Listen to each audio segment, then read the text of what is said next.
Hello， 各位同學，大家好啊！又係見我禮物小姐嘅時候啦，真係好快啊！又嚟到星期五啦。今個星期呢，我禮物小姐同樣帶咗2份獎品俾你哋換領嘅，而家一齊去片啦。第一份獎品係資優數學與科技雜誌，2013年12月號同埋2014年1月號。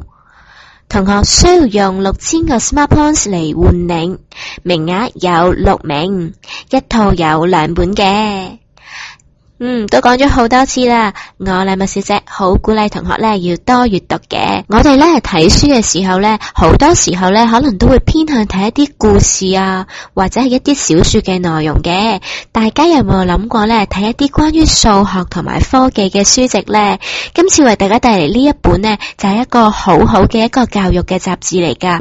入邊呢會有一啲嘅數學同埋科技嘅故事啦，又或者一啲生活化嘅例子啦，又有啲問題咧俾同學試下去作答嘅，趣味性咧好高噶。希望同學咧可以透過咧唔同有趣嘅例子嚟學識咧一啲數學題目，或者咧接觸到一啲最新嘅科技資訊啊嘛。如果同學你哋都想咧睇下呢一本嘅資優數學與科技嘅雜誌嘅話，咁你仲等，即刻用 Smart Points 嚟換領啦。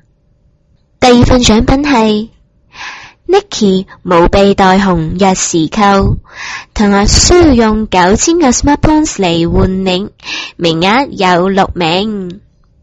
今次咧就為大家帶嚟咧一個無臂袋熊嘅鑰匙扣啦。其實我禮物小姐咧之前咧都唔認識呢一個嘅動物噶，佢個樣咧非常之可愛噶。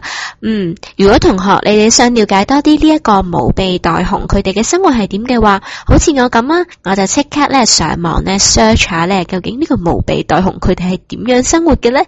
唔緊要啦，不過佢嘅公仔造型真係好可愛啊。如果你中意呢一個嘅鑰匙扣嘅話，咁我等啦，即刻用 Smart Points 嚟換領啦。今日時間又差唔多啦，下個星期再見大家啦，拜拜。